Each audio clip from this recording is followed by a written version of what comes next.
నమస్తే welcome to smart investor. ప్రస్తుతం stock మార్కెట్లు నష్టాల్లో ట్రేడ్ అవుతున్నాయి. FMCG, health care, IT, technology కౌంటర్లకు కొనుగోలు మద్దతు లభిస్తుండగా power, PSU, capital goods, oil and gas సూచీలు అమ్మకాల ఒత్తిడికి లోనవుతున్నాయి.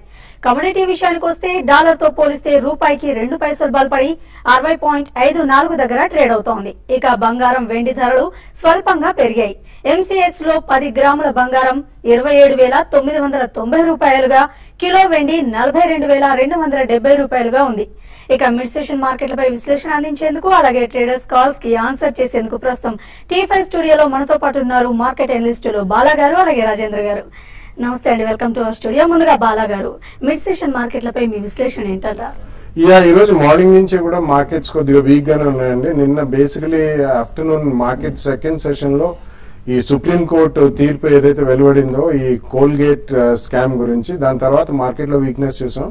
ఈ రోజు మార్నింగ్ నుంచి కూడా కొద్దిగా సెల్లింగ్ ప్రెషరే మనకి మార్కెట్ లో కనిపిస్తుంది. అక్రాస్ ద బోర్డ్ మార్కెట్ లో కనిపిస్తుంది. స్పొరాడిక్ గా కొన్ని 1 or 2 మిడ్ క్యాప్ కౌంటర్స్ కొంచెం 2-3% అప్ ఉన్నాయి. అదర్వైజ్ ఓవరాల్ సెల్లింగ్ ప్రెషర్ ఉంది. ఈవెన్ మనకి లాస్ట్ 3-4 డేస్ నుంచి కూడా మార్కెట్ లో కొద్దిగా స్ట్రెంగ్త్ ఉంది కాబట్టి, అండ్ ఎల్లుండి మనకి F&O డెరివేటివ్స్ క్లోజింగ్ డేట్ దగ్గర పడుతుంది కాబట్టి I think there will be some more selling.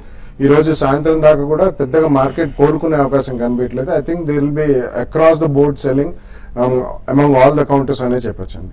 Okay, Rajendra గారు మీరు చెప్పండి, టెక్నికల్ గా ప్రెసెంట్ మార్కెట్లు ఏ విధంగా ఉండబోతున్నాయి? అదే కాకుండా ఇప్పుడు బంగారం, వెండి చూసినట్లయితే వీటి యొక్క ట్రెండ్ ఏ విధంగా ఉండబోతోంది అంటారు? బేసికలీ ఐ థింక్ నిఫ్టీ కనుక మనం లెవెల్స్ చూస్తే 78.55 ఏదైతే లాస్ట్ వీక్ హై లో ఉందో ప్రాబ్లీ అది బ్రీచ్ చేయడం కొద్దిగా డిఫికల్ట్ అనిపిస్తుంది.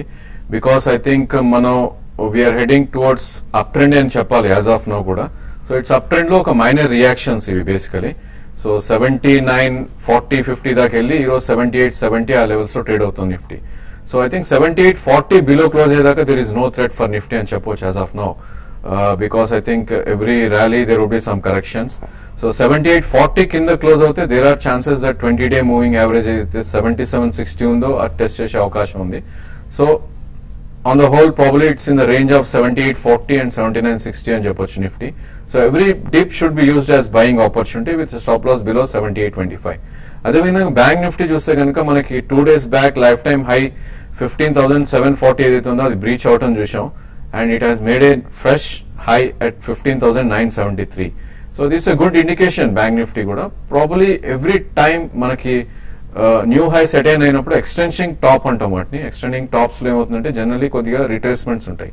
సో 15,350 దాని బిలో వస్తేనే ఐ థింక్ ట్రెండ్ అనేది రివర్స్ అవుతుంది.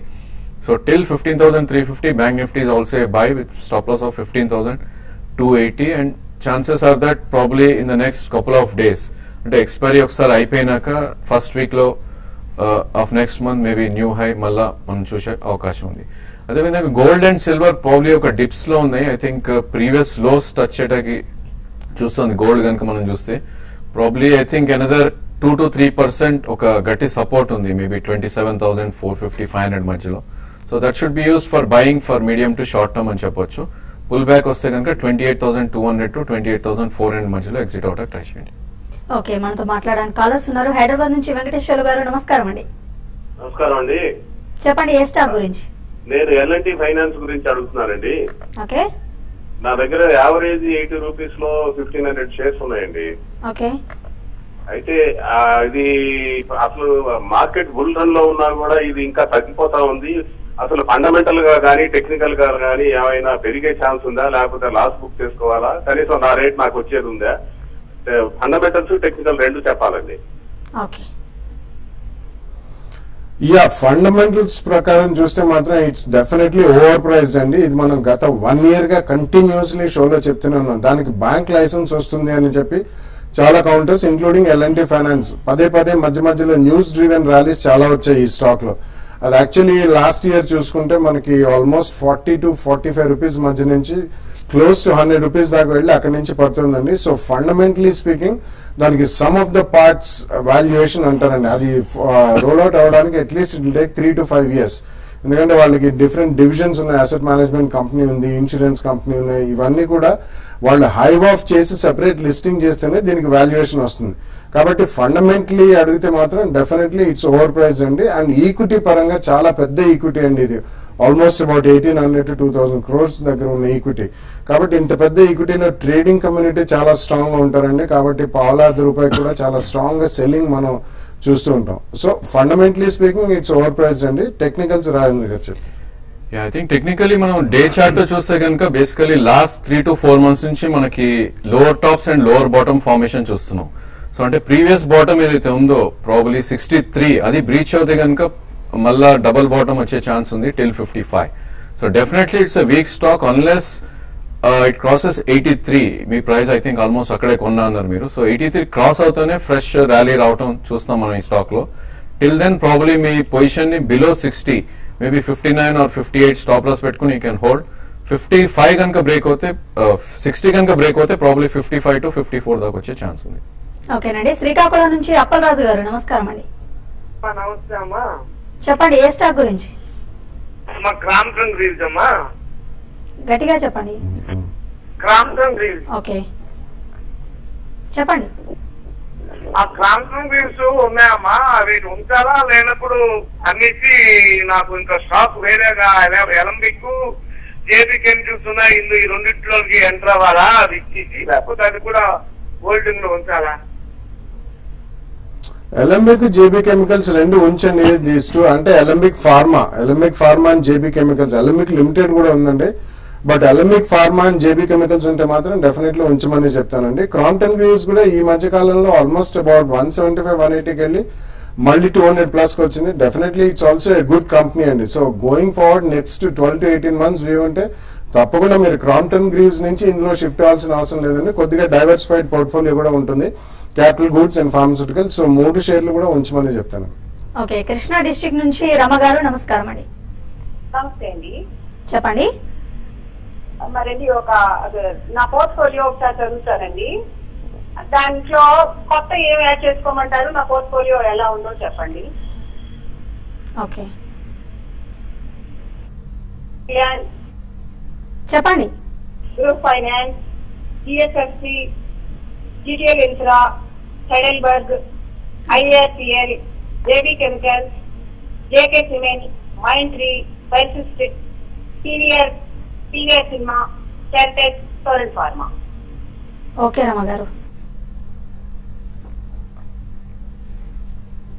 ఇట్స్ ఎ బిగ్ లిస్ట్ అండి. ఐ థింక్ కొద్దిగా మీరు మెయిల్ చేయగలిగితే దాన్ని క్షుణ్ణంగా పరిశీలించి మీకు జవాబు ఇవ్వడం జరుగుతుంది. కానీ ఒక 2-3 కౌంటర్స్ మీ దగ్గర ఉన్నవి బాగానే ఉన్నాయండి. ఈ జీటీఎల్ ఇన్ఫ్రా ఇటువంటి పెన్నీ స్టాక్స్ మాత్రం డెఫినెట్లీ ఐ థింక్ మీరు లాస్ బుక్ చేసి బయటికి రావడం మేలండి. ఎందుకంటే మార్కెట్ బాగుంటుంది కాబట్టి fundamentally strong companies in different sectors కొనొచ్చు.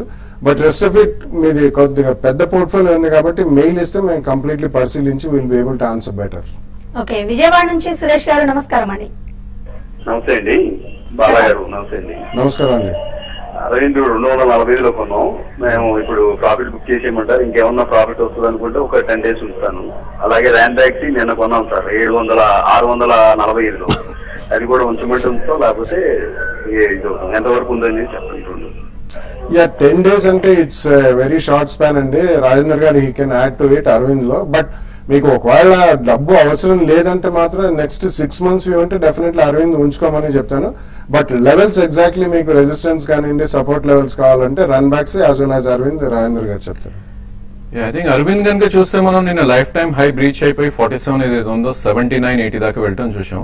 సో డెఫినెట్లీ మీకు 10 days షార్ట్ టర్మ్ ట్రేడింగ్ కాబట్టి ప్రాబ్లీ ఈ స్టేజ్ లో డెఫినెట్ గా అరవింద్స్ లో ప్రాఫిట్ బుక్ చేయొచ్చు. ఎందుకంటే any time any stock lifetime high breach అయినాక ఒక రిట్రేస్మెంట్ రావడం చూస్తాం మనం. సో మళ్ళీ అది రిట్రేస్ అవుతే కనుక 240-250 వచ్చే ఛాన్స్ ఉంది. సో డెఫినెట్ గా ఇక్కడ బుక్ చేయండి. మీడియం టు లాంగ్ టర్మ్ అయితే ఇది ప్రాబ్లీ 1 to 2 years టైంలో 400 రూపీస్ దాకా వెళ్ళే స్టాక్ ఇది. Long term you can hold, short term definitely book profits. I think Ranbaxy will perform with Sun Pharma. Probably మీరు ర్యాన్ బ్యాక్సీ కన్నా సన్ ఫార్మా తీసుకోవడం బెటర్, బికాస్ ఆ మర్జ్ ఎంటిటీలో Sun Pharma fares better to Ryan బ్యాక్సీ.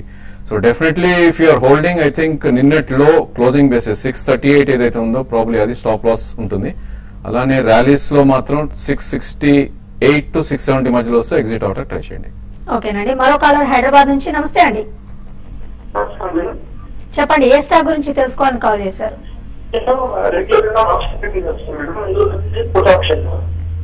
ఏంటండి? ఆడియో సరిగ్గా లేదు. ఓకే, వాయిస్ బ్రేక్ అవుతుందండి. మరికొంతమంది కాలర్స్ తో మాట్లాడే ముందు స్మాల్ బ్రేక్ తీసుకున్నాం. కార్ల తయారీ సంస్థలపై సిసిఐ భారీ పెనాల్టీని విధించింది. ఈ ఎఫెక్ట్ ఆ రంగ స్టాకులపై ఎంతవరకు ఉండొచ్చు? స్మాల్ బ్రేక్ తర్వాత అడిగి తెలుసుకుందాం.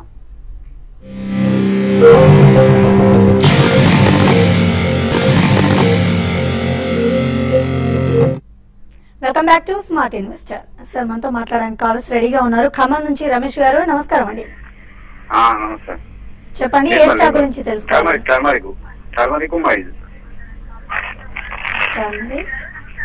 నమస్తే.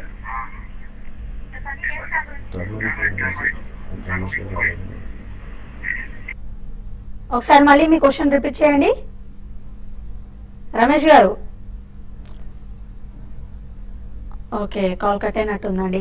బాలా గారు, ఇంతకు ముందు మనం అనుకున్నాము ఈ కార్ల తయారీ సంస్థలపై సిసిఐ భారీ పెనాల్టీని విధించింది. మరి ఈ ఎఫెక్ట్ ఏ రంగాలపై పడుతుందంటారు? ఆటోమొబైల్ రంగం కానివ్వండి, మిగతా రంగాలపై ఏమైనా ఎఫెక్ట్ చూపే అవకాశం ఉందంటారా? అంటే బేసిక్లీ దీన్ని రెండు కోణాల్లో మనం అర్థం చేసుకోవచ్చండి. ఒకటి, కార్ తయారీ సంస్థలు ఏవైతే ఉన్నాయో, అంటే మేజర్స్ టాటా మోటార్స్ కానివ్వండి, మారుతి సుజుకి, M&M, అశోక్ లేలాండ్, ఇటువంటి అన్ని ఇతరత్ర ఈవెన్ ఫారిన్ కార్ కంపెనీస్, అంటే అన్లిస్టెడ్ ఎంటిటీస్ కూడా మనకి చాలా ఉన్నాయండి. హ్యుండాయ్ కానివ్వండి, ఇటువంటి BMW, మర్సిడీస్ బెంజ్, అందరినీ కూడా వాళ్ళు స్లాబ్ చేసి 2% ఆన్ ద సేల్స్ వాల్యూ అని చెప్పి ఇది చాలా భారీగా లెవీ చేసిన పెనాల్టీ అండి. కాబట్టి వీళ్ళు నెక్స్ట్ హయ్యర్ అథారిటీకి వీళ్ళు కంటెస్ట్ చేస్తారు. ఎలాగో గతంలో కూడా ఇవి మనకి సిమెంట్ లో జరిగాయి, మనం చూసాము. అండ్ DLF అనే ఒక రియల్ ఎస్టేట్ కంపెనీ మీద కూడా జరిగింది. సో వాళ్ళకి డెఫినెట్లీ టైం ఉంటుందండి, వాళ్ళు కంటెస్ట్ చేస్తారు. బట్ సమ్వేర్ ఒకవేళ ఇది కనుక ఇన్ టోటల్ వాళ్ళు కరెక్ట్లీ ఇంప్లిమెంట్ చేసి కార్ కంపెనీ వాళ్ళు కట్టవలసి వస్తే మాత్రం Telco will be the major loser అండి. ఆల్మోస్ట్ ఇందాకనే మనకి నేషనల్ ఛానల్స్ లో కనిపిస్తుంది, మోర్ దెన్ 1300 crores. అలాగే M&M కి 292 crores. ఇలా వివిధ రకరకాల ఇవి వస్తున్నాయి. 400 crores ఫర్ మారుతి సుజుకి అని. డెఫినెట్లీ అది ఆ కార్ మేకింగ్ కంపెనీస్ మీద అది భారీగా ఎఫెక్ట్ చూపిస్తుందండి కొంతమందికి. ఎందుకంటే టెల్కో ఇప్పుడిప్పుడే అది కోలుకుంటుంది జాగ్వార్ ల్యాండ్ రోవర్ అక్వైర్ చేసిన తర్వాత. సో ఆటోమొబైల్ కంపెనీస్ మీద ఇది నెగిటివ్ ప్రభావం చూపిస్తుంది. కానీ ఇది ఇన్ టోటల్ మాత్రం ఇంప్లిమెంట్ చేయరండి. They will go to the higher authority. Automobile ancillary companies లో ఒక్కొక్కసారి రీప్లేస్మెంట్ మార్కెట్ పెరిగే అవకాశం ఉందండి. వీళ్ళకి ఎవరైతే ఒరిజినల్ ఎక్విప్మెంట్ మ్యానుఫ్యాక్చరర్స్ కి సప్లై చేస్తున్నారో వాళ్ళకి భారీగా రీప్లేస్మెంట్ మార్కెట్ లో కూడా వాళ్ళకి అవకాశాలు కలగచ్చు. కాబట్టి ఇన్ సమ్ కేస్ ఇది సిల్వర్ లైనింగ్ గా కొన్ని ఆటో యాన్సిలరీ కంపెనీస్ మాత్రం మనం భావించాలి. But it's too early to really decide అండి. గోయింగ్ ఫార్వర్డ్ దీన్ని కంటెస్ట్ చేసిన తర్వాత వీళ్ళు గెలుస్తారా, కేసు ఓడిపోతారా, దాన్ని బట్టి ఈ రెండు రంగాల మీద auto ancillary as well as automobile makers దాని మీద వచ్చే తీర్పును బట్టి మనం విశ్లేషించవచ్చు. ఓకేనండి. హైదరాబాద్ నుంచి మహమ్మద్ గారు, నమస్కారం అండి.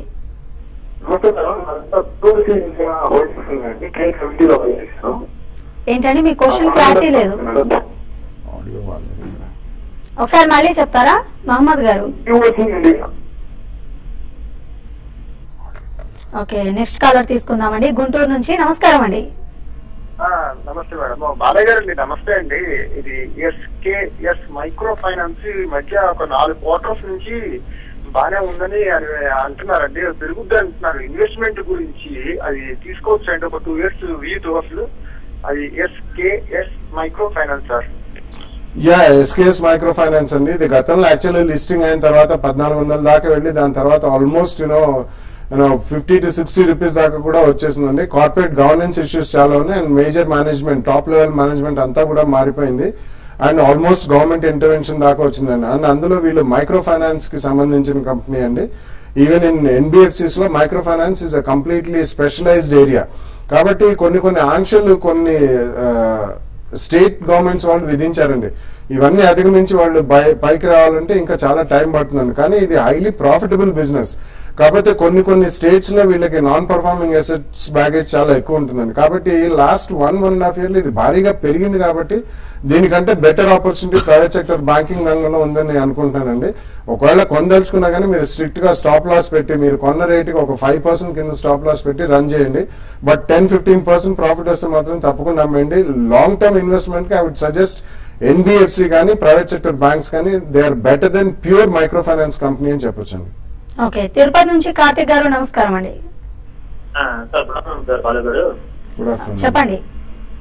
సార్ నేను జ్యోతిష్ శెట్టి 75 దగ్గర తీసుకుంటాను, ఇంట్రెస్ట్ ఉన్నాయి సార్. అలాగే అలంబిక్ ఫార్మ్ అని 44 దగ్గర తీసుకున్నాను సార్, అది కూడా 1000 షేర్స్ ఉన్నాయి సార్. ఈ రెండింటిని 1 year కోసం ఉంచుకోమంటారు sir? Alembic Pharma 44 it's an excellent buy అండి. ఆల్మోస్ట్ అబౌట్ 360 370 ఉంది. It's a very good buy, congratulations అండి, చాలా మంచి పిక్ చేశారు మీరు. జ్యోతిష్ స్ట్రక్చర్ 75 లో కొన్నారు, ఇప్పుడు అరౌండ్ 40 to 45 మధ్యలో కొట్టుమిట్టాడుతుందండి. It's also a good company. Transmission and distribution లో కల్పతరు పవర్, జ్యోతిష్ స్ట్రక్చర్స్, కేఈసీ ఇంటర్నేషనల్ ఇటువంటి టాప్ 3 కంపెనీస్ అండి. Definitely going forward next 2-3 years లో మంచి బిజినెస్ ఆపర్చునిటీస్ ఉంటాయి వీళ్ళకి. ఇక్కడే కాకుండా ఎక్స్పోజర్ గల్ఫ్ లో కూడా చాలా ఎక్కువ ఉందండి. అండ్ రీసెంట్లీ మనకి జియో పొలిటికల్ ఇష్యూస్ కొద్దిగా గల్ఫ్ లో తలెత్తాయి కాబట్టి కొంచెం బ్యాక్ సీట్ తీసుకుంది అక్కడ బిజినెస్, అన్ని కంపెనీస్ కి, ఒక్క కంపెనీ కాదు, సెక్టర్ పరంగా. బట్ జ్యోతిష్ స్ట్రక్చర్ ఈ రేట్ లో మాత్రం I don't think major down side అండి. ఈ రేట్ లో ఐ థింక్ అబౌట్ 42-43 రూపీస్ లో మీరు సెకండ్ ప్రైస్ పాయింట్ లో కూడా కొనండి. There can be a 10% correction, but second price point లో కొనండి. Over the next 12-18 months I think మీకు మంచి రిటర్న్స్ వచ్చే అవకాశం ఉంది. ఓకే, కరీంనగర్ నుంచి ప్రభు గారు నమస్కారం అండి. నమస్తే మేడం. చెప్పండి. నమస్కారం అండి, చెప్పండి. సార్ మొన్న యాక్సిస్ బ్యాంక్ లో నేను ఫోన్ నా స్థాయిలో తీసేసాను, మళ్ళీ పడ్డది, అది తీసుకోవచ్చా? అలాగే జేబీ కెమికల్ ఈ రేట్ లో బై చేయొచ్చా సార్? మొన్న మీరు చెప్పారు, నేను బై చేయలేకపోయినాను, ఈ రేట్ బై చేయొచ్చా? యా, నాట్ ఎన్ ఇష్యూ అండి. జేబీ కెమికల్స్ ఈ ప్రైస్ పాయింట్ లో, ఫస్ట్ ప్రైస్ పాయింట్ లో కొనొచ్చు. ఇక్కడ నుంచి probably there can be a 10% correction అండి. 180-185 దాకా రావచ్చు. అక్కడ సెకండ్ ప్రైస్ పాయింట్ లో కొనండి. At least about next 1-1.5 year view ఉంటే మాత్రం it's going to be really good అండి. ఎందుకంటే JB chemicals balance sheet is very very strong. And వాళ్ళు 5 billion టాబ్లెట్స్ కెపాసిటీ పెంచుతున్నారు, ఆల్మోస్ట్ డబుల్ చేస్తున్నారండి కెపాసిటీ. అండ్ 450 కోట్లు క్యాష్ ఉందండి ఆ కంపెనీ బ్యాలెన్స్ షీట్ లో. So it's fundamentally very strong company. మీరు తప్పకుండా ఫస్ట్ ప్రైస్ పాయింట్ లో ఇక్కడ కొనొచ్చు. యాక్సిస్ బ్యాంక్ కూడా మీరు డెఫినెట్లీ కొనొచ్చండి. ఇక్కడ నుంచి మేబీ ఒక 5-6% కరెక్షన్ ఉండొచ్చు. వస్తే మీరు సెకండ్ ప్రైస్ పాయింట్ లో కొనండి. నెక్స్ట్ 1-1.5 year లో డెఫినెట్లీ రెండు కూడా మంచి కౌంటర్స్, మంచి డీసెంట్ రిటర్న్స్ ఇస్తాయి మీకు. ఓకే, హైదరాబాద్ నుంచి మలేష్ గారు చెప్పండి. సార్ జిఎన్ఎఫ్సి 112 లో కొన్నాను సార్. ఓకే, కొన్నప్పటి నుంచి 20 రూపీస్ తగ్గింది GNFC. Okay, I think stock almost మీరు హై ప్రైస్ లో కొన్నారండి. మనం 113, 114 నుంచి కరెక్షన్ మోడ్ లో ఉంది. ప్రాబ్లీ స్టాక్ మనకి 59 నుంచి పెరగటం చూస్తున్నాం మనం. సో 200-day మూవింగ్ యావరేజ్ దగ్గర ఇట్ మై టేక్ సపోర్ట్ అనిపిస్తుంది as of now. Probably that is coming to around 81. So ఇంకో 5 రూపీస్ డౌన్ సైడ్ ఉంది స్టాక్ లో.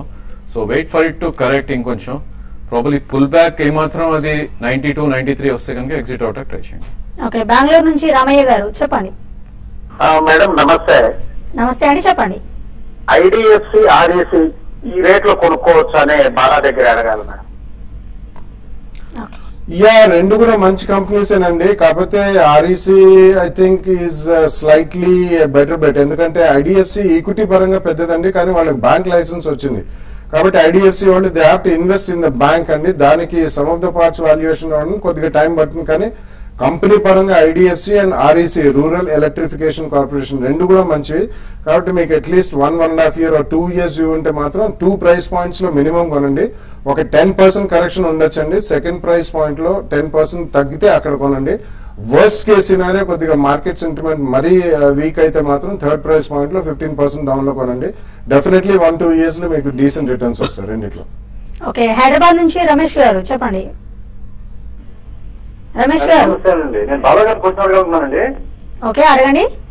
బాలాగారు నమస్కారం అండి. నమస్కారం అండి, చెప్పండి సార్. సార్ నాకు సివిల్ లైఫ్ సైన్సెస్ నా పోర్ట్ఫోలియోలో ఉన్నాయండి. నేను ఇప్పుడు ఫర్దర్ గా నెక్టర్ లైసెన్స్ తీసుకుందాం అనుకుంటాను. అది తీసుకోమంటారా వద్దంటారా? ఒకవేళ వద్దనుకుంటే సివిల్ లోనే ఎక్కువ ఎక్స్పోజర్ తీసుకోమంటారా? అదొక క్వశ్చన్ అండి. రెండోది అశోక్ లైలాండ్ కూడా నా పోర్ట్ఫోలియో పెట్టుకోవచ్చా? ఆల్రెడీ నాకు ఆటోమొబైల్ సెక్షన్ చాలా కంపెనీలు ఉన్నాయి సార్, ప్లీజ్ చెప్పండి సార్. యా, ఆటోమొబైల్ కంపెనీస్ ఉన్నా కానీ అశోక్ లీలాండ్ రీసెంట్లీ కొద్దిగా చిన్న కరెక్షన్ అయిన తర్వాత మళ్ళీ I think it will be on strong wicket అండి. నెక్స్ట్ 1 or 2 years లో మీకు LCVs, MCVs and HCVs, light commercial vehicles, medium and heavy commercial vehicles demand పరంగా భారీగా పెరిగే అవకాశం ఉంది కాబట్టి. And Ashok Leyland happens to be the second largest truck producer in the world after Tata Motors. Definitely అది కూడా పోర్ట్ఫోలియోలో ఉంచొచ్చండి. కానీ ఒక 2-3 రూపీస్ గ్యాప్ లో మీరు 2 price points లో కొనమని చెప్తానండి. ఓకే, కర్నూలు నుంచి విజయలక్ష్మి గారు చెప్పండి ఏ స్టాక్ గురించి. Hello, good afternoon all of you అండి. ఓకే, నా దగ్గర డిఎల్ఎఫ్ షేర్స్ ఉన్నాయండి. ఓకే అది ఎలా ఉందంటే నో ప్రాఫిట్ నో లాస్ ఆ పొజిషన్ లో ఉన్నాయి. అవి దాంట్లో నుంచి ఎగ్జిస్ట్ అయ్యి యాక్సిస్ బ్యాంక్ గానీ సిండికేట్ బ్యాంక్ గానీ తీసుకొచ్చేమో కొద్దిగా చెప్తారండి. Okay I think DLF is a weak stock అండి. నో లాస్ నో ప్రాఫిట్ ఉంటే ఇమీడియట్ గా ఎగ్జిట్ అవ్వచ్చు. Probably it has broken it's 50-day moving average కూడా. సిండికేట్ ప్లీజ్ అవాయిడ్ అండి. బేసికలీ అది 134 136 అప్ సైడ్ వస్తేనే మళ్ళీ దానిలో స్ట్రెంత్ కనిపిస్తుంది. అదర్వైజ్ అది week stock. Probably you can look at axis bank maybe 50% ఇక్కడ, అనదర్ 10 రూపీస్ ఫాల్ లో ఇంకో 50%. లేదు అనుకుంటే I think you can split your money among axis bank and Kotak bank. ఈ రెండు స్ట్రాంగ్ బ్యాంక్స్ ప్రైవేట్ బ్యాంక్స్ లో. సో ఈ రెండిట్లో యూ క్యాన్ ఇన్వెస్ట్ అండి. ఓకే తిరుపతి నుంచి కార్తిక్ గారు చెప్పండి. Sir good afternoon sir. Sir Alembic LTD sir 40 rupees లో ఉంది సార్ అది సార్. ఓకే హలో చెప్పండి sir. Alembic limited sir 40 rupees లో ఉంది కదా ఇప్పుడు, కొనుక్కోవచ్చు దాన్ని? Yeah not a good idea అండి. ఎందుకంటే అలంబిక్ లిమిటెడ్ లో యాక్చువల్లీ అంత బిజినెస్ మోడల్ స్ట్రాంగ్ గా లేదు. Alembic pharma is a better అండి. కాకపోతే మీకు అది 360 370 జోన్ లో ఉంది. అది అలంబిక్ లిమిటెడ్ కి almost huge stake holding Alembic ఫార్మాలో ఉంది కాబట్టి ఇది పెరుగుతుందని అది కూడా పెరుగుతుంది. కానీ బిజినెస్ పరంగా ఫండమెంటల్స్ పరంగా అంత స్ట్రాంగ్ కంపెనీ కాదండి. ఒకవేళ మీరు కొనదలుచుకున్న overall market and pharmaceutical company shares అన్ని పెరుగుతున్నాయి కాబట్టి ఇది కూడా పెరిగే ఛాన్స్ ఉంది. ఒకవేళ మీరు కొన్నా కానీ 37-38 రూపీస్ లో స్ట్రిక్ట్ గా స్టాప్ లాస్ పెట్టి అబౌట్ 5-10 రూపీస్ వస్తే మాత్రం కొద్దిగా ప్రాఫిట్స్ బుక్ చేసి వెళ్ళండి. ఫండమెంటల్స్ పరంగా చూస్తే మాత్రం అంత స్ట్రాంగ్ కంపెనీ కాదు. ఓకే కర్నూలు నుంచి శ్యామ్ గారు చెప్పండి ఏ స్టాక్ గురించి. హలో మేడం చెప్పండి. నేను డిస్టివి కొన్నానండి 63 రూపీస్ లో. 63 రూపీస్ లో కొన్నానండి. దాన్ని వెయిట్ చేయమంటారా? డిస్టివి గత 3-4 నెలలుగా చూస్తే అండర్ పర్ఫార్మింగ్ స్టాక్ అండి. మీకు నిఫ్టీ ఆల్మోస్ట్ 1000-1500 పాయింట్స్ పెరిగినాయి. It's gone nowhere. సో అదే రేంజ్ లో ఉంది. ప్రాబ్లీ స్పైక్స్ వస్తా ఉంటాయి ఈ స్టాక్ మధ్యలో, మేబీ ఎక్స్పైరీ ఎండింగ్ లో కానీ ఆర్ ఫ్రెష్ సెటిల్మెంట్ స్టార్టింగ్ లో కానీ. డెఫినెట్ గా 62-64 పుల్ బ్యాక్ వస్తే మీరు డెఫినెట్ గా అమ్మేయండి. It will not perform for some more time. అదేవిధంగా 51 కింద స్టాప్ లాస్ పెట్టుకుని you can hold the position. Okay Bala garu మీరు చెప్పండి ఇవాళ మార్కెట్ లో ఎలా క్లోజ్ అయ్యే ఛాన్స్ ఉందంటారు? అలాగే ట్రేడర్స్ కి మీరు ఇచ్చే సజెషన్స్ ఏంటి? అంటే బేసిక్ గా పెద్ద రికవరీ వచ్చే ఛాన్స్ మాత్రం ఈ రోజు కనిపించలేదండి. ఎందుకంటే నిన్న మనకి జరిగిన సుప్రీం కోర్టు తీర్పు తర్వాత కొద్దిగా స్లైట్లీ సెల్లింగ్ ప్రెషర్ ఎక్కువ చూస్తున్నాం మార్కెట్ లో across the board all counters and all sectors లో మనం చూస్తున్నాం కాబట్టి. అండ్ ఎల్లుండి మనకి F&O క్లోజింగ్ కూడా ఉందండి. ఇది ట్రంకేటెడ్ వీక్. మనకి ఫ్రైడే ఎలాగో హాలిడే అండి, వినాయక చవితి కాబట్టి ఇంకా 2 ట్రేడింగ్ సెషన్స్ ఉన్నాయి. సో మేజర్ రికవరీ మాత్రం మార్కెట్ లో ఎక్స్పెక్ట్ చేయట్లేదు. బట్ ట్రేడింగ్ పరంగా అంటే రాజేంద్ర గారు చెప్తారు. ఓకే ట్రేడింగ్ పరంగా మీరేం సజెస్ట్ చేస్తారండి? ఐ థింక్ ఈ రోజు నిఫ్టీ కనుక చూస్తే ఆల్రెడీ మనం 37 పాయింట్స్ డౌన్ చూస్తున్నాం ఇప్పుడు 78-68. సో 78-55 అనేది క్రూషియల్ సపోర్ట్ అనమాట. సో దాని కింద క్లోజ్ అవుతేనే probably you can take some put options. Definite గా నేకెడ్ షార్ట్స్ వెళ్ళొద్దు ఎవరు కూడా. సో పుట్ ఆప్షన్స్ తీసుకుని ట్రై చేయొచ్చు. ఒకవేళ 78-55 కింద బ్రేక్ అవుతే ఇంకో 60-70 పాయింట్స్ వెళ్ళే ఛాన్స్ ఉంది. స్ట్రిక్ట్లీ 78-85 స్టాప్ లాస్ పెట్టుకుని you can go short or maybe by put options in Nifty అని చెప్పొచ్చు. బట్ అదేవిధంగా కొన్ని strong stocks you can try to accumulate in every deep. Probably BPCL is one among them. So 690 దాకా వెళ్ళి ఒక correction mode రావడం చూస్తున్నాం. So 650 to 615 that is around 40 rupees every deep is a by. Probably in the next 3 to 6 months 750 దాకా వెళ్ళే chance ఉంది stock. Okay thank you so much Bala గారు, రాజేంద్ర గారు మా ట్రేడర్స్ కాల్స్ కి చాలా చక్కని సజెషన్స్ ఇచ్చారు. థ్యాంక్ యూ సో మచ్ అండి. ఇది ఇవాల్టి smart investor. Keep watching TV5.